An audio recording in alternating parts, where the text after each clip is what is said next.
This has been a hard week here in the Senate as we have said goodbye.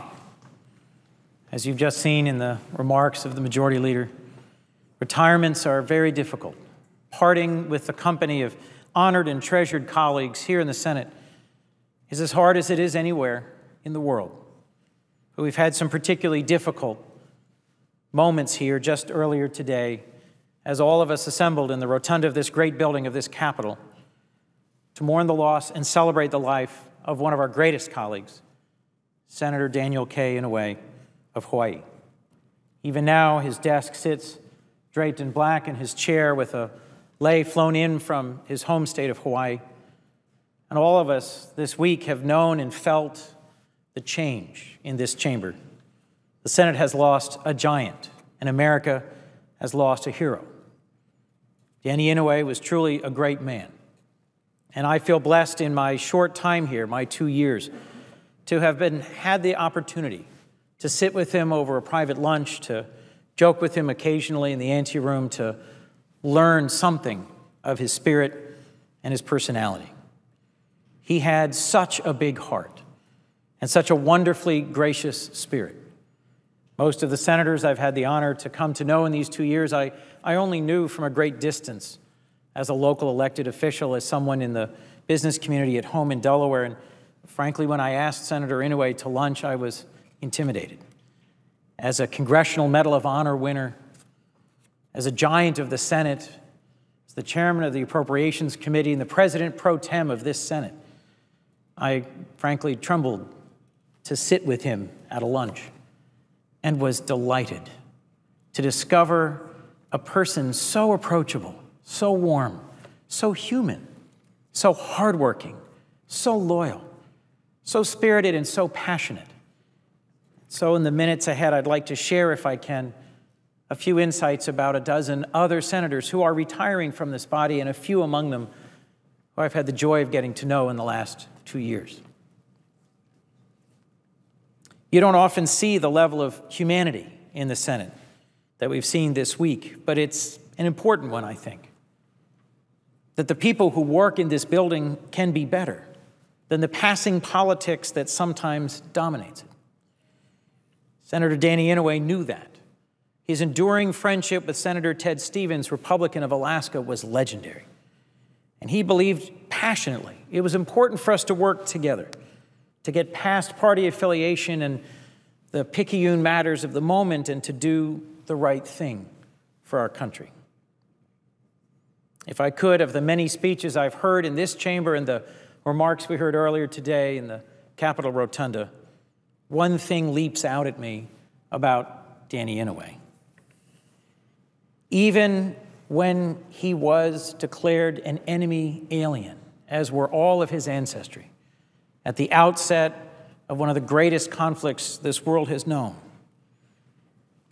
Senator Inouye volunteered for service in Europe.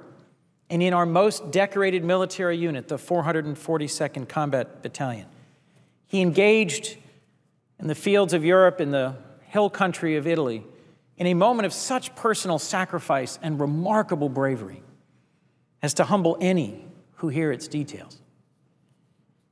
In his service over decades after that moment, he proved what he showed forth on that battlefield, that Danny Inouye believed in America even before America believed in him.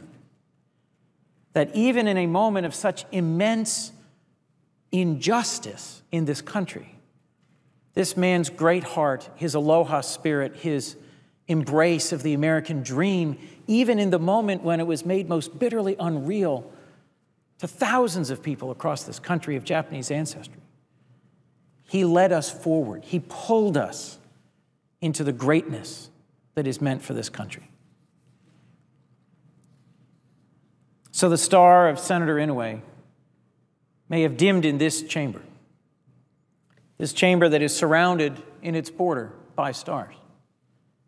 But Mr. President, as I share with you the daily honor of presiding over this chamber, I will, in the days and months and years ahead, looking to our flag, remember that this senator, who represented the 50th state, the state of Hawaii, from its very first moment of joining the stars on our flag in statehood, he shone ever more brightly in his decades of service here, and that example of service pulls us forward into an ever brighter commitment to human dignity, to decency, to the respect for all in this country that his lifelong service challenged us to believe in.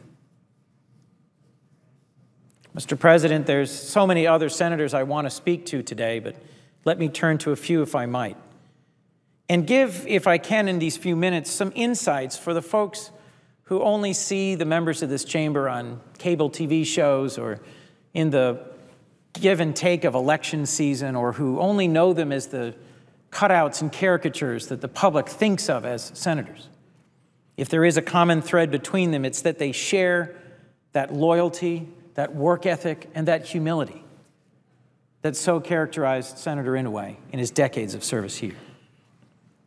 Senator Dick Lugar of Indiana, with whom I had the honor to serve on the Foreign Relations Committee, subscribes to that same philosophy. Over 35 years he served in the Senate. He applied the practical perspective that experience as mayor of Indianapolis gave him, and he got to the work of making the world a safer place for all of us.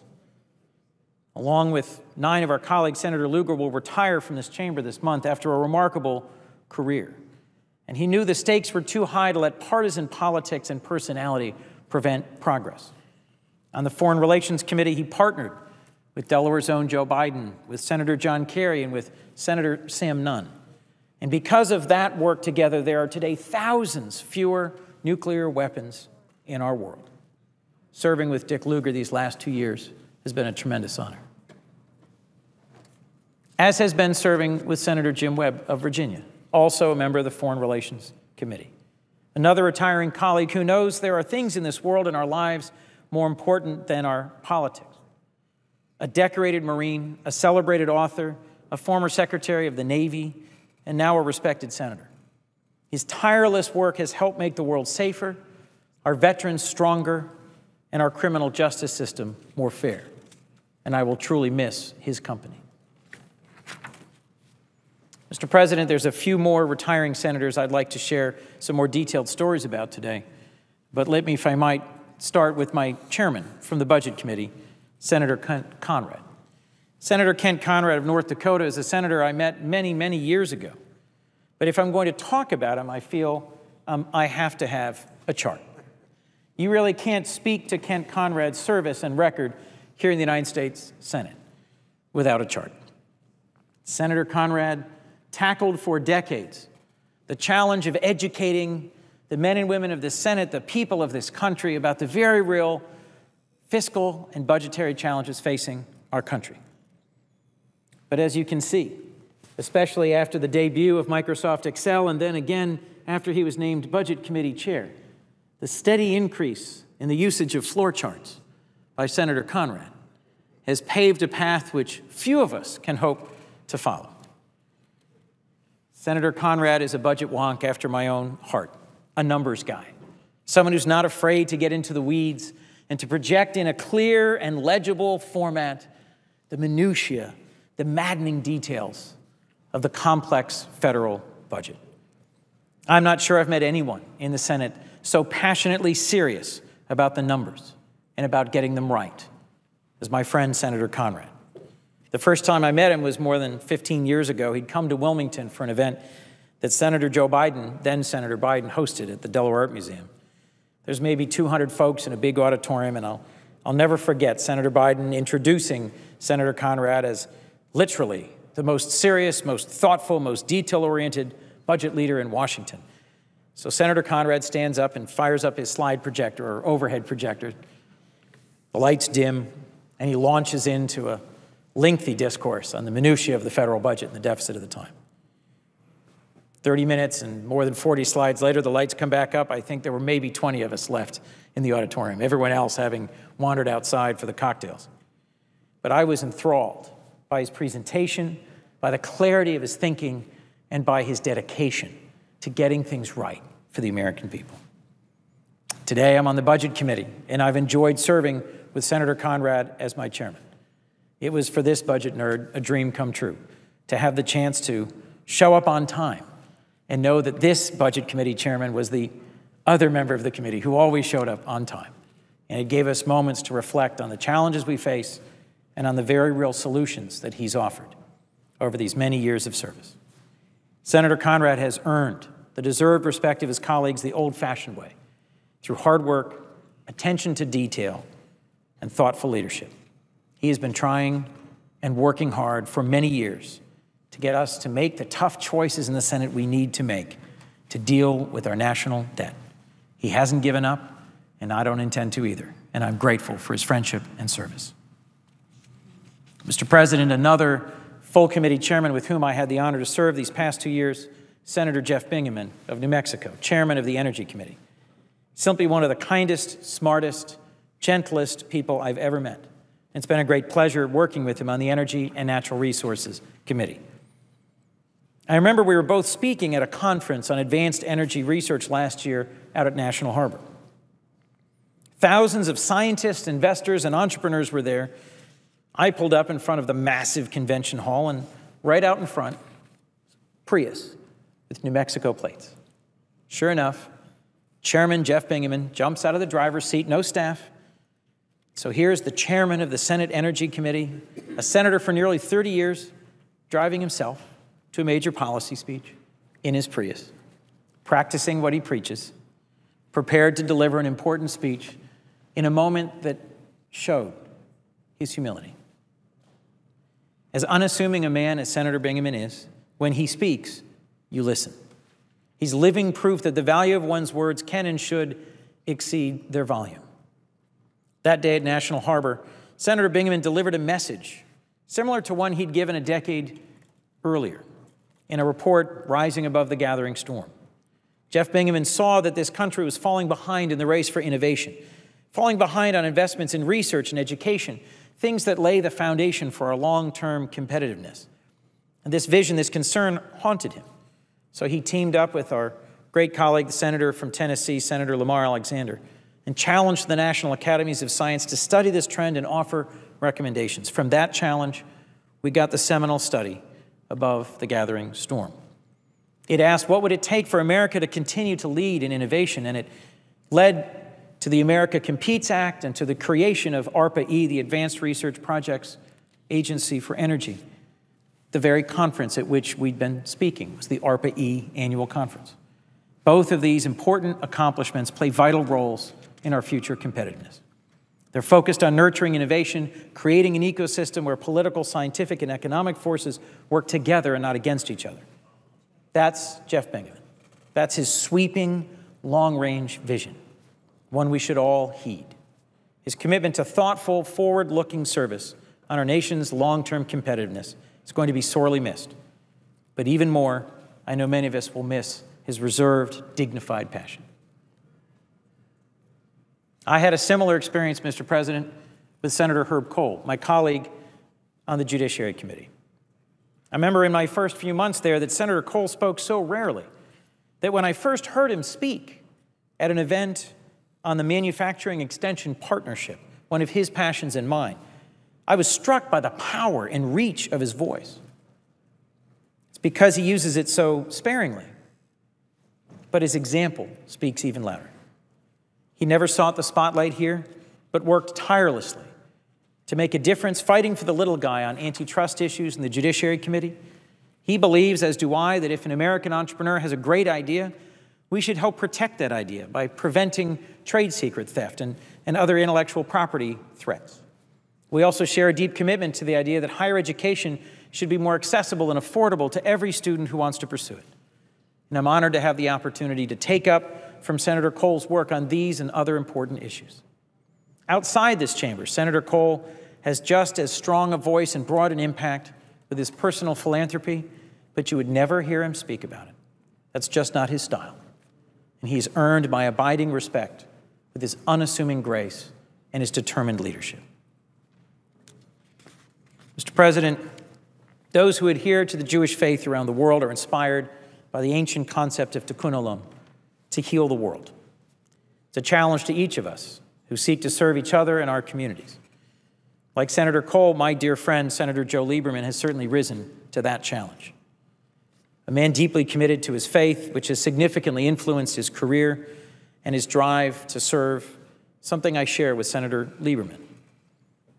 On my very first congressional delegation, my first trip as a senator, just a few months after being sworn in, I visited Afghanistan and Pakistan, Jordan, and Israel. Senator Lieberman was on a different codel, and our paths crossed, and we got to share a Shabbat dinner at the David Citadel Hotel in Jerusalem one night. As he was crossing the room for us to sit, I realized he could be elected mayor of Jerusalem. And as we sat and broke bread and shared, it was a great comfort for me. Earlier that day, I'd gotten word that Delaware had lost one of our great leaders, Muriel Gilman, a personal friend and a remarkable leader and person of kindness and spirit. She was a pioneer for women in my state and personified this spirit of tikkun olam. So over dinner that night in Jerusalem, Senator Lieberman and I talked about Muriel, about what I'd seen in Jordan and Israel and Afghanistan and Pakistan and experienced in my first trip as a senator. It was just a remarkable moment for me.